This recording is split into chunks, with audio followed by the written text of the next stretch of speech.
पढ़ेंगे Salvia officinalis flower, इसकी पूरी टेक्सोनॉमी स्टडी करेंगे। And this belongs to family labiatae. तो इसका बोटैनिकल नेम है salvia officinalis and this belongs to family labiatae. एक 1 सेकेंड। तो ये है साल्विया ऑफिसिनेलिस फैमिली लेबिएटी। तो अगर हम ये देखें, ये जो प्लांट हमें नज़र आ रहा है ये है एनुअल हर्बेशियस प्लांट। मीन एक ही सीज़न में इसका ग्रोथ कंप्लीट हो जाता है। एंड ये इसका जो स्टेम है वो ग्रीन कलर का है और उसके 4 एंगल्स बहुत क्लियर हैं, तो हम बोलते हैं क्वाड्रेंगुलर, राइट।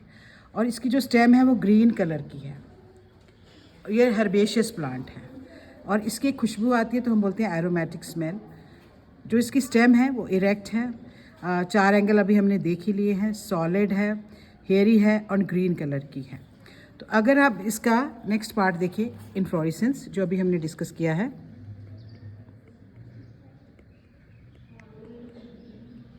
हम इसको बोलते हैं वर्टिसिलास्टर। इन्फ्लोरेसेंस का मतलब फ्लावर का अरेंजमेंट। अब अगर हम इसका फ्लावर देखें, हमने इसका एक फ्लावर लिया यहाँ से, ऐसे करके कट किया है हमने। अब ये हमें पूरा नज़र आ रहा है, ये दोनों साइड पे और ये सेंटर में फ्लावर।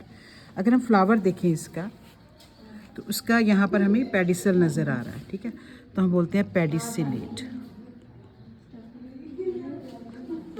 फिर उसके बाद अगर हम इसके सेपल्स देखें तो यहाँ पर फ्यूज्ड हैं, तो हम बोलते हैं fused sepal, that is gamosepalous. और हमें ब्रैकेट भी नज़र आ रही है नीचे।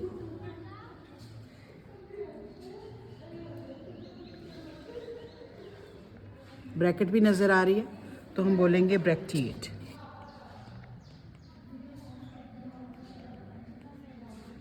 उसके बाद क्योंकि दोनों सेक्सेस अभी हम खोलेंगे तो पता चलेगा दोनों सेक्सेस है इसके अंदर, तो हम बोलेंगे बाइसेक्सुअल, या हम वर्ड यूज़ कर सकते हैं हर्मेफ्रोडाइट।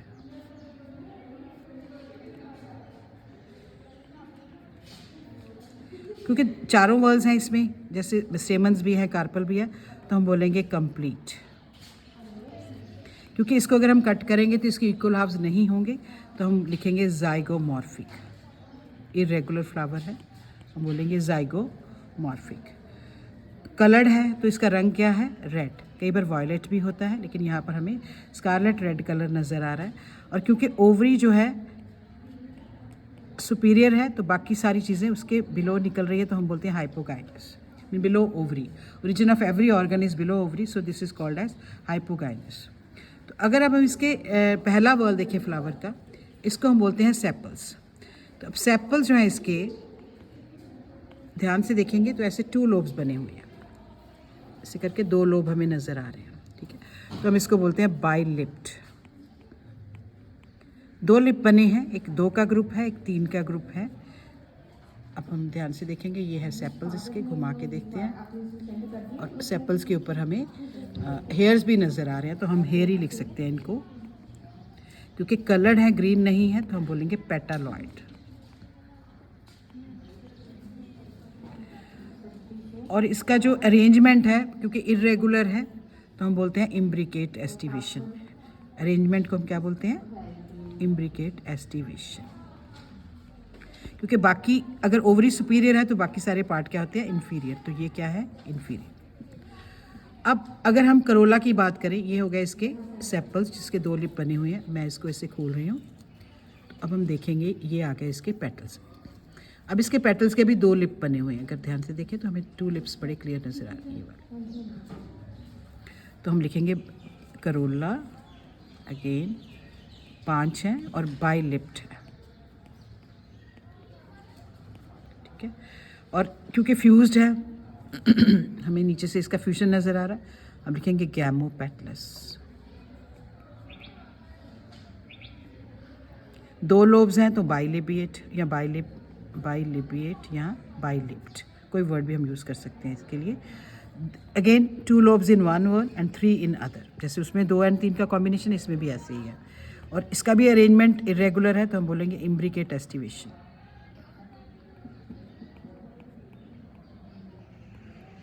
क्योंकि ओवरी सुपीरियर है तो करोला भी क्या हो गया? इन्फीरियर। अब आ जाइए स्टेमन्स पे। एंड्रोशियम, अगर हम इसको ऐसे खोलें तो हमें ये एंड्रोशियम नज़र आ रहा है, ये एंड्रोशियम है इसका, ठीक है। एंड्रोशियम इसमें बेसिकली होते हैं 2 स्टेमन्स हैं जो हमें बिल्कुल क्लियर नज़र आ रहे हैं ऐसे करके। ये होता है फर्टाइल लोब, ये है स्टेराइल लोब, और 3 स्टेमन्स हमें नज़र आते हैं जो स्टेराइल होता है, ऐसे करके नज़र आएगा, और बिल्कुल ऊपर स्टेमन नहीं है, हम इसको बोलते हैं स्टैमिनोड। क्योंकि ये अब ये वाले जो हैं ये इसके साथ फ्यूज्ड हैं पेटल के साथ, तो हम लिखते हैं एपीपेटलस।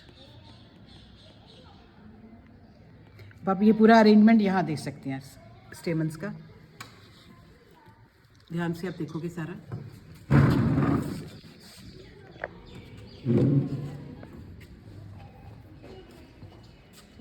यहाँ पर हमें ऐसे नज़र आ रहा है।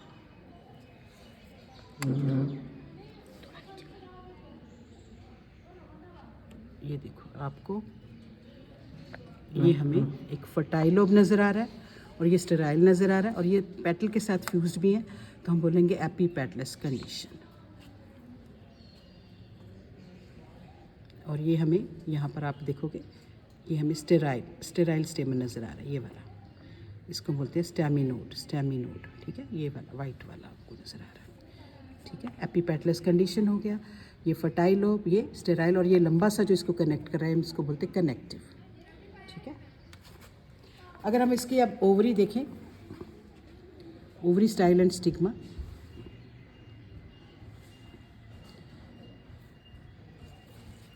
हमने ये फ्लावर लिया, हम इसको खोलते हैं अभी, ठीक है।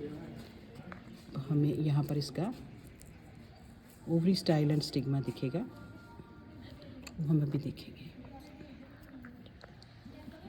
ये देखिए, ये नीचे है इसकी ओवरी पार्ट, ये वाला नीचे, ठीक है। ये जैसे अभी हमने डिस्कस किया था, स्टेमन्स हैं इसके।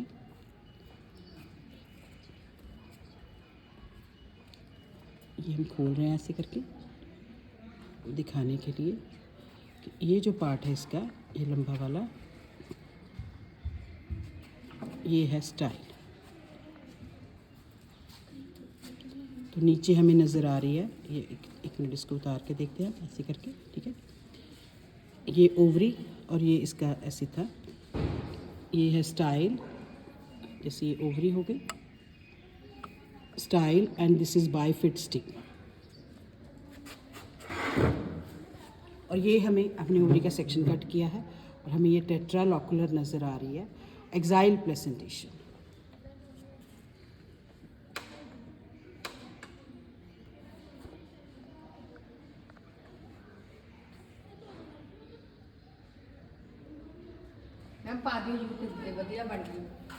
अगर हम अब गायनोशियम देखें, जैसे अभी हमने डिटेल में देखा है, तो हमने देखा था कि 2 कार्पल्स हैं जो फ्यूज़ हो जाते हैं, तो हम बोलेंगे बाई कार्पिलरी। अगर फ्यूज़ है तो हम वर्ड यूज़ करते हैं सिन कार्पस, मीन फ्यूज्ड कार्पस। और अगर हम देखें ओवरी के नीचे, जैसे ये ओवरी है नज़र आ रही है, और इसके नीचे हमें ऐसे डिस्क भी नज़र आ रही है, नेक्टरी डिस्क। मैं अभी आपको ये दिखाती भी हूँ, ठीक है।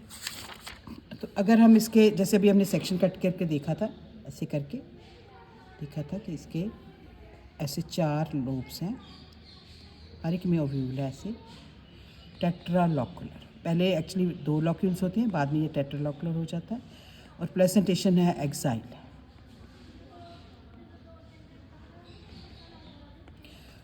जैसे हमने देखा था कि ओवरी, ये स्टाइल एंड स्टिग्मा है ऐसे करके।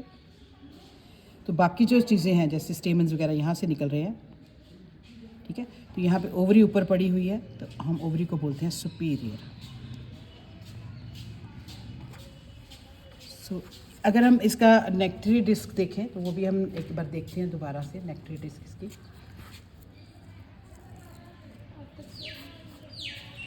ये जैसे ओवरी है इसकी, ठीक है। अब इसके नीचे हमें नज़र आ रही है disc, nectariferous disc. So this is all about salvia flower. I hope you liked it. Thank you for watching it.